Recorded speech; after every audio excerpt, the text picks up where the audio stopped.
ही हमारा भविष्य तय करेगा। लेकिन क्या वाकई ऐसा है? आज की चर्चा में हम एक बेहद खूबसूरत कहानी के जरिए देखेंगे कि कैसे हमारा माइंडसेट यानी हमारी मानसिकता ही हमारी सबसे बड़ी ताकत है। तो चलिए बिना किसी देरी के इस सफर पर निकलते हैं और देखते हैं कि सिर्फ अपनी सोच के तरीके को बदलकर कैसे एक पूरी नई दुनिया रची जा सकती है। एक ऐसा सवाल जो कभी ना कभी हम सबके सामने आ ही जाता है। जब जीवन बहुत कठिन लगने लगे तो उम्मीद की किरण कहां से लाएं? जब हालात हमारे कंट्रोल से बाहर हो जाएं और अनिश्चितता चारों तरफ से घेर ले, तो वो जो घबराहट होती है ना, वो बहुत ही असली और डरावनी होती है। आज की हमारी ये पूरी चर्चा इसी मुश्किल से सवाल का एक बहुत ही व्यावहारिक जवाब खोजने की कोशिश है। तो चलिए सबसे पहले बात करते हैं चिंता के उस भारी बोझ की जो इंसान को अंदर से तोड़ देता है। जरा सोचिए एक ऐसे शांत और छोटे से गांव के बारे में जो दिखने में तो बहुत खूबसूरत है, लेकिन वहां जिंदगी उतनी ही ज्यादा मुश्किल है। एक तरफ शरीर को तोड़ देने वाली मेहनत है, सुबह सूरज निकलने से लेकर रात तक खेतों में खटना, मीलों दूर से पानी लाना और सूखे जैसी भयानक आपदाओं से जूझना। ये सब शारीरिक रूप से बहुत थका देता है, लेकिन इससे भी कहीं ज्यादा जानलेवा है वो मानसिक बोझ जो हर वक्त हावी रहता है। लगातार चिंता, गहरी उदासी और कल क्या होगा इसका डर। सच कहा जाए तो असली जंग अक्सर बाहर नहीं बल्कि हमारे दिमाग के अंदर ही चल रही होती है। इस घुटन को और करीब से समझने के लिए माधवी नाम की एक युवा माँ की बातों पर गौर करते हैं। वो कहती हैं, मैं बस यही सोचती रहती हूं कि कुछ बुरा हो जाएगा। मैं चाह कर भी इन विचारों को रोक नहीं पाती। ये मुझे हर वक्त डराते हैं। माधवी के पति काम की तलाश में महीनों पहले शहर गए थे, लेकिन वहां से अब तक कोई पैसा नहीं आया है। बच्चे भूख से रो रहे हैं। माधवी एक ऐसे खतरनाक नेगेटिव लूप में फंस चुकी है जहां इस अनजाने डर ने उसे पूरी तरह से लकवाग्रस्त सा कर दिया है। ये एक ऐसा दर्द है जिससे शायद हम में से कोई भी आसानी से जुड़ सकता है।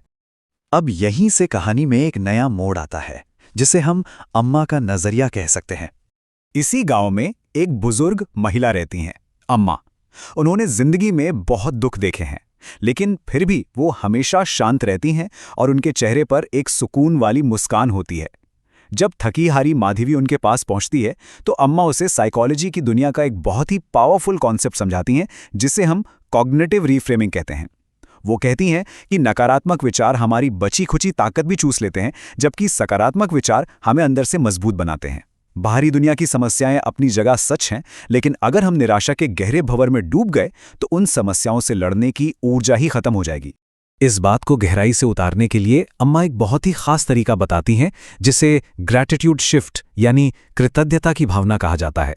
वो ध्यान खींचती हैं उन छोटी छोटी चीज़ों की तरफ, जैसे वो नदी जो मधुर आवाज़ कर रही है, वो पेड़ जो बिना कुछ मांगे छाया दे रहे हैं, वो खुला और विशाल आसमान, और सबसे बढ़कर खुद की चल रही सांसें और अपना जीवन। ये उदाहरण बहुत ही खूबसूरती से समझाता है कि कैसे हमारा फोकस सिर्फ एक पल में पूरे अनुभव को पलटकर रख सकता है और हमें साइकोलॉजिकल रेजिलियंस यानी मानसिक लचीलापन दे सकता है।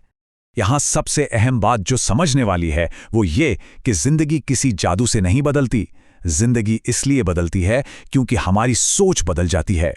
अच्छी चीजों पर फोकस करने का ये मतलब बिल्कुल नहीं है कि अचानक सब कुछ ठीक हो गया, बल्कि इसका मतलब ये है कि अब हमारा दिमाग डर से सुन्न होकर बैठने के बजाय नए रास्तों और नई संभावनाओं को खोजने के लिए खुल गया है। और ये मानसिक खुलापन ही किसी भी समस्या को सुलझाने की सबसे पहली सीढ़ी है। तो फिर सवाल उठता है कि इस सकारात्मक सोच का असल जिंदगी में अभ्यास कैसे किया जाए। आइए देखते हैं। अम्मा माधवी को कुछ बहुत ही प्रैक्टिकल कदम बताती हैं। पहला, सुबह उठना। दूसरा, खुद से पूरे विश्वास के साथ कहना कि आज का दिन एक अच्छा दिन होगा। और तीसरा, पूरे साहस के साथ उस दिन का सामना करना। सुनने में ये बहुत साधारण लग सकता है, लेकिन साइकोलॉजिकल नजरिए से देखें तो दिन की शुरुआत में ही ये संकल्प ले लेना डर को हम पर हावी होने से पहले ही रोक देता है। ये दिल में एक हिम्मत भरता है और हमें आगे बढ़ने की जबरदस्त प्रेरणा देता है। और जब कोई सोच इस तरह से बदलती है तो वो पूरी दुनिया को कैसे बदल सकती है, ये जानना बहुत दिलचस्प है।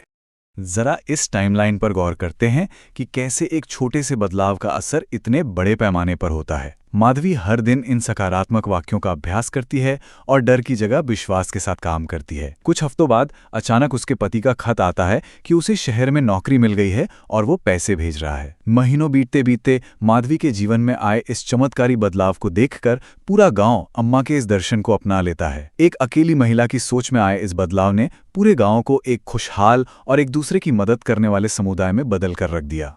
उस बड़े बदलाव का नतीजा हमें इस एक लाइन में साफ नजर आता है, जिसे पूरे गांव ने अपना लाइफ मंत्र बना लिया।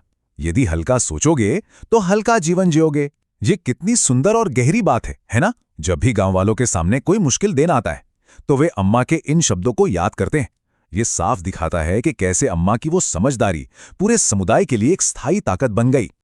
तो इस पूरे विश्लेषण का निचोड़ बस इतना सा है, जैसी सोच होगी वैसा ही जीवन बन जाएगा। देखिए, जिंदगी की परिस्थितियां हमेशा हमारे कंट्रोल में नहीं होती। मुश्किलें भी आएंगी और सूखे जैसे हालात भी बनेंगे, लेकिन उन परिस्थितियों का सामना किस मानसिकता के साथ करना है, ये 100% हमारी अपनी सोच पर निर्भर करता है। ये एक ऐसा अटल सच है जिसे कोई झुठला नहीं सकता। और अब इस चर्चा को खत्म करते हुए एक बहुत ही गहरा सवाल हम सब के लिए विचार करने को रह जाता है। कल सुबह जब हमारी आंख खुलेगी तो किस बात पर ध्यान लगाना बेहतर होगा? क्या उस डल और उन चिंताओं को अपनी ऊर्जा चुराने दी जाए, या उस आभार और सकारात्मकता को चुना जाए जो हमें असली ताकत देती है? यह चुनाव ही हमारा आगे का भविष्य तय करेगा। इस विश्लेषण में साथ बने रहने के लिए बहुत बहुत धन्यवाद। सकारात्मक रहें, क्योंकि एक अच्छे जीवन की शुरुआत हमेशा एक अच्छे विचार से ही होती है।